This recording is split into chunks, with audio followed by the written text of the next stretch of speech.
Dear students, last time हमने centre of मास निकालना सीखा था of A system of two particles. इस आर्टिकल के अंदर हम centre of mass of A system निकाल लेंगे ऑफ एन पार्टिकल। जिस सिस्टम के अंदर कितने पार्टिकल्स हैं? एन पार्टिकल्स हैं। अब आप देखिए एन पार्टिकल्स में यानी यहाँ पर दो ही पार्टिकल थे, एक का मास m1 था और एक का मास क्या था? m2। अब हम सपोज कर लेंगे n पार्टिकल्स हैं तो उनका मास क्या हो जाएगा? m1 m2 dash dash mn, और डिस्टेंस क्या हो जाएगा? r1 r2 dash dash rn। Clear है? लार्ज नंबर ऑफ पार्टिकल्स हो गए। तो ये कह रहा है let us consider a body having n particles. हमने कोई बॉडी मान ली जिसके अंदर कितने पार्टिकल्स हैं? n। If ri be the position of the ith particle. ith कहाँ से कहाँ वेरी कर रहा है? i की वैल्यू है 1 2 3 एंड सोन, आखिरी तक कहाँ तक है? n तक है। ओके, तो ri क्या है? Position vector of ith particle. यदि 1 रखते हैं तो r1 हो जाएगा, 2 रखते हैं तो r2, 3 रखते हैं तो r3। सिमिलरली mi क्या है? Be the mass of ith particle. First particle के लिए m1 हो जाएगा, सेकंड पार्टिकल के लिए m2, थर्ड के लिए m3 एंड सो। अब देखिए कल आपने ये लास्ट वीडियो में ये किया था, सेंटर ऑफ मास निकाला था, r इक्वल टू क्या था? m1 r1 plus m2 r2 upon में m1 प्लस m2। अब हमने किसके लिए था? ये टू पार्टिकल सिस्टम्स के लिए था। अब हमने इसको n पार्टिकल्स में कन्वर्ट करना है, तो सिंपल सा है, इसी के आगे एक्सटेंड कर देंगे इस तरीके से। r equal to m1 r1 plus m2 r2 था, plus m3 r3 plus dash dash mi ri plus dash dash mn rn, m1 m2 m3। ये बीच में लिखने की ज़रूरत नहीं है, जो ये लिख दिया गया है यहाँ पर ये वाला फैक्टर नहीं आएगा। ठीक है, सीधा ही आपने क्या करना है? m1 m2 m3 plus dash dash plus mn। Okay, अब आप देखिए ऑन जर्नलाइजिंग इसको जो ये इक्वेशन आई है n पार्टिकल्स के लिए, कोई भी चेंज नहीं किया। वहाँ पर m2 r2 तक था, हमने क्या कर दिया? m3 r3 plus and so on mn rn, m1 plus m2 plus m3 plus dash dash mn तक। अब इसको सिग्मा की समेशन की फॉर्म में लिख सकते हैं आप। r equal to sigma mi ri, sigma upon में मास है m1 m2 dash dash mn mi लिख सकते हैं। i कहाँ से कहाँ वेरी कर रहा है? i equal to 1 to n। Okay, अब आपको पता है नीचे वाला मास सारे के सारे पार्टिकल्स के मास का सम है, m1 plus m2 plus m3 plus dash dash plus mn। तो हमने यहाँ क्या सपोज कर लिया? सबके सब मासेस का जो समेशन है वो किसके इक्वल मान लिया? m क्या है? टोटल मास निकाल लिया of the system of n particles. तो आप बेटा इस इक्वेशन को किस फॉर्म में लिख देंगे? r equal to sigma i equal to 1 to n, कुछ भी चेंज नहीं किया, mi ri अपोन में क्या आ गया? सिग्मा mi के प्लेस पर कैपिटल M। सिग्मा mi का मतलब सारे मासेस का जोड़ था, सम था, तो टोटल मास किसके इक्वल आ गया? कैपिटल M के। अब हम इस इक्वेशंस को जो ri है इसे कोऑर्डिनेट एक्सिस की टर्म्स में रिजोल्व करेंगे। Let xi yi zi be the coordinates of the point. Okay, अब आपने वेक्टर वाले चैप्टर में ऑलरेडी पढ़ चुके हैं। ri को हम 3 डायमेंशन में क्या लिखते थे? xi i cap j y i cap plus के जेड आई कैप। क्योंकि यहाँ पे आर आई लिया है तो इसलिए हमने एक्स वाई जेड ना लेकर X I Y I Z I ले लिया। आई कहाँ से कहाँ वेरी कर रहा है? 1 टू n। अब देखिए ये क्या हो गया? आर इक्वल टू क्या होता था? एक्स आई कैप, आपने पहले पढ़ा था, हम करते थे R vector is equal to में क्या होता था? X I cap Y J cap, याद आया? वेक्टर के चैप्टर में था, जेड के कैप होता था। अब ये i की टर्म्स में ले रहे हैं तो इन सब के सफिक्स में क्या लगा दिया? i लगा दिया, और unit vector as it is है i j k। अब इसी तरीके से r क्या है? ये भी पोजीशन वेक्टर था सेंटर ऑफ मास का, तो इसको भी रिजोल्व कर दीजिए। ये कैपिटल R है तो इसके लिए कैपिटल x y z ले लीजिए। तो कैपिटल R इक्वल टू क्या हो गया? i cap x j cap y plus k cap z। r के सफिक्स में कोई i नहीं है तो इनके भी सफिक्स में कोई i नहीं लिया। तो अब ये वैल्यू यहाँ पुट कर दीजिए। आर के प्लेस पे कैपिटल आर के प्लेस पर ये, स्मॉल आर आई के प्लेस पे ये। तो आप देखिए ये यूँ का यूँ पुट कर दिया। 1/m sigma I equal to 1 mi xi jy kzi। Okay, अब आपने कुछ नहीं करना, इसके अंदर सिर्फ इन दोनों इक्वेशंस को जो आप रिजोल्व, आपने जस्ट कुछ नहीं किया है। अब i वाली टर्म्स को तो i से कम, i कैप वाली को तो i कैप से कंपेयर करो, j कैप को j कैप से, k कैप को k कैप से। तो आप देखिए यहाँ पे एक स्टेप कम किया हुआ है। यदि हम उस स्टेप को लिखें तो ये वाला स्टेप इसके बाद क्या आ जाएगा? 1/m sigma M I X I cap हो जाएगा, होगा या नहीं। प्लस ब्रैकेट्स ओपन कर रहे हैं हम, 1/m sigma M I Y I J cap plus 1/m sigma M I Z I K cap. दिखाई दिया। और इक्वल में क्या है आपका यहाँ पर, I cap X plus J cap capital Y बेटा, K cap capital Z equal to this equation.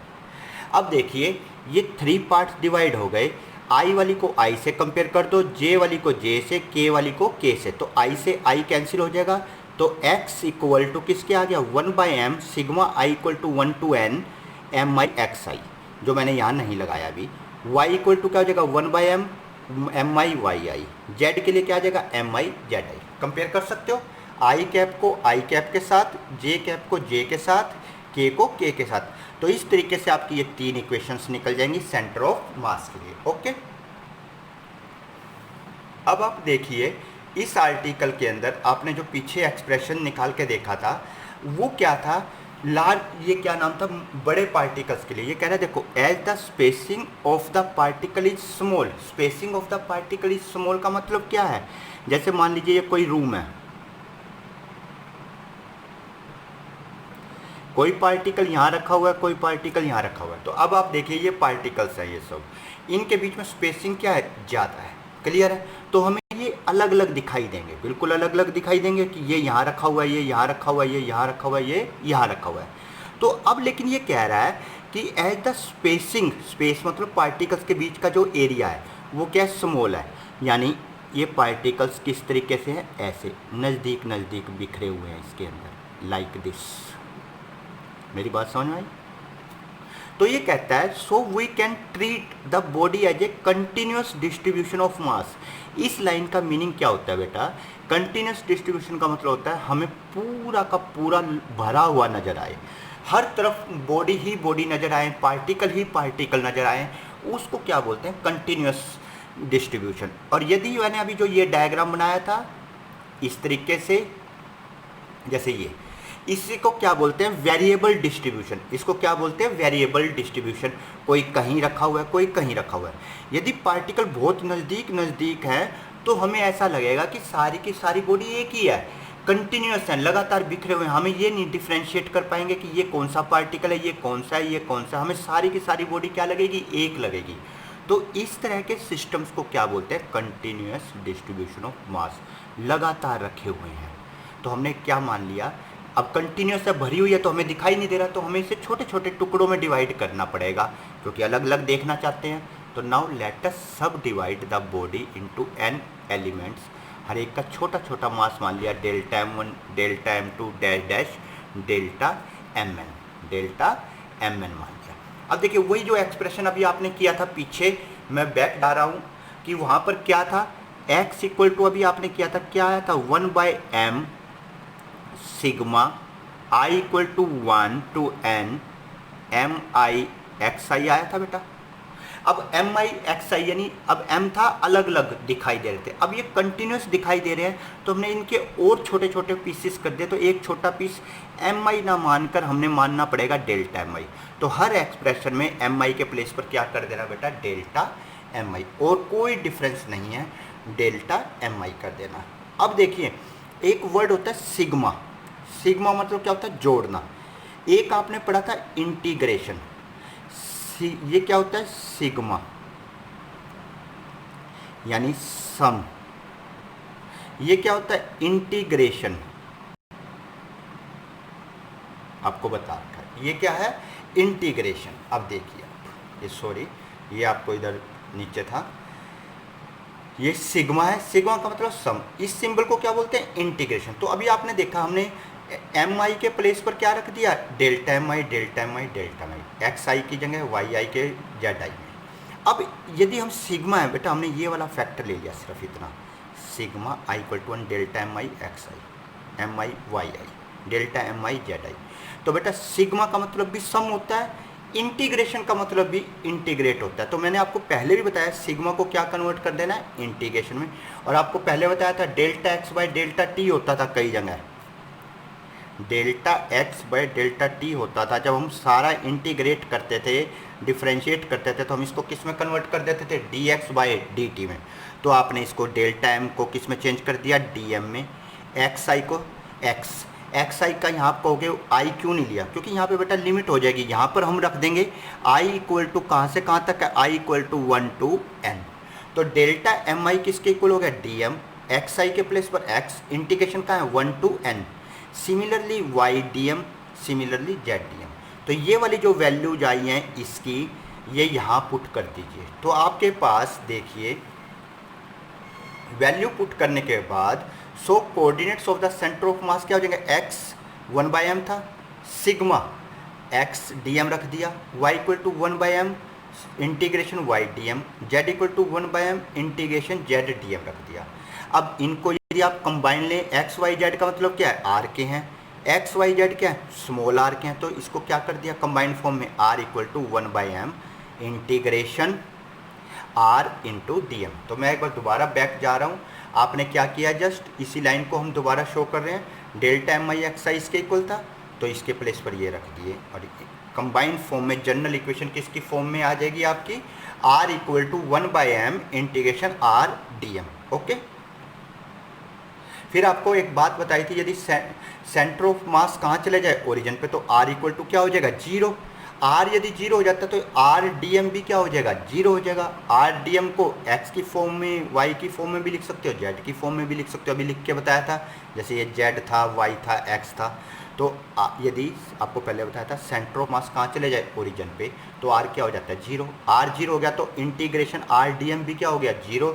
तो देयरफॉर आर के प्लेस पर एक बार एक्स वाई जेड रख दोगे अलग अलग, तो भी वो सारे कोऑर्डिनेट्स भी क्या होंगे, 0 के इक्वल होंगे बेटा। क्लियर, इसको एक बार पढ़ के देखना, यदि कोई दिक्कत हो तो बार बार रिपीट करोगे तो आपको क्लियर हो जाएगा। कंटिन्यूस का मतलब होता है जब बहुत नज़दीक बिखरे हों, लगे हों, तो हमें अलग अलग नहीं दिखाई देते, उसको हम क्या बोलते हैं, कंटिन्यूस। और दूर दूर बिखरे हुए हों वो वेरिएबल डिस्ट्रीब्यूशन होता है, रैंडम डिस्ट्रीब्यूशन होता है, उसके लिए हमने एम आई लिया था, और कंटिन्यूस के लिए क्या लेना है, डेल्टा एम आई। अब ये बिल्कुल ईजी आर्टिकल्स है, सब के सब वैसे ही हैं जैसे अभी आपने पीछे किया था, जो आपने थर्ड ए में पढ़ा था मोमेंटम के केस में, फोर्स के केस में। देखिए पहले बात करेंगे motion of centre of mass, यानी मोशन यानी वेलोसिटी। आपने देखो R equal to 1/m, sigma I equal to 1 to n M I R I निकाला था, इसको m को ऊपर ले जाइए, एम आर इक्वल टू क्या हो गया, sigma I equal to 1 to n M I R I हो गया, समझ में आ गया। अब इसको 1 to n की फॉर्म में लिख दीजिए, एम आर ऐसे ही रहेगा, equal to m1 r1 plus m2 r2 plus dash dash plus mn rn। तो suppose mass of all particles and total mass m is constant. Constant मतलब ना तो इंक्रीज होगा ना डिक्रीज होगा। आप इस इक्वेशन को डिफ्रेंशिएट कर दीजिए both side, differentiate with respect to time. तो डिफरेंस m मास तो कांस्टेंट है, कांस्टेंट चीज़ हमेशा डिफरेंशिएशन से क्या आ जाती है, बाहर। तो आप जब डिफरेंशिएट करोगे तो कांस्टेंट क्या आ जाएगी, बाहर। m तो हमेशा बाहर रहेगा क्योंकि m कभी भी चेंज नहीं होता, हम ये मान के चलते हैं। डिफरेंशिएट करोगे तो d बाई डी टी से मल्टीप्लाई कर दीजिए हर तरफ, तो m D R by D T, m1 D R one by D T plus m2 D R two by D T and so on. अब बेटा आपको पता है डिस्प्लेसमेंट अपॉन में टाइम क्या होता है, वेलोसिटी। ये कैपिटल आर है तो इस वेलोसिटी को कैपिटल V से शो कर दिया, m1 ये स्मॉल है तो v1 v2 एंड सो। तो आपको क्लियर हो गया, mv इक्वल टू क्या हो गया, m1 v1 m2 v2 mn vn। अब इसका दोबारा फिर डिफ्रेंशिएट कर दो, मोशन की बात चल रही है तो m dv by D T, dv by D T, dv by D T हो गया 1 2 डैश डैश n की फॉर्म में। अब आपको पता है dv बाई डी टी क्या होता है, एक्सेलरेशन। m1 ये क्या हो गया a1, ये a2, ये क्या हो गया an। क्लियर। और आप सबको पता है एम ए क्या होता है, force. F equal to M A, M A क्या हो गया, फोर्स। और जो फोर्स सिस्टम में कहाँ से लगा रहे हैं, बाहर से, क्योंकि इंटरनल फोर्स क्या होते हैं, मैंने आपको बताया था इक्वल एंड अपोजिट, और वो एक दूसरे को क्या कर देते हैं, कैंसिल। तो आपका एम ए इक्वल टू क्या हो गया, F एक्सटर्नल। और आप इसको कैसे लिख सकते हैं, F external is equal to में ये वाला क्या हो जाएगा, F1, दूसरे वाला क्या हो जाएगा, F2, एंड सो ऑन बेटा, ये क्या हो जाएगा एफ एन। बताइए समझ में आया। एफ एक्सटर्नल इक्वल टू किसके आ गया F1 F2 dash dash Fn।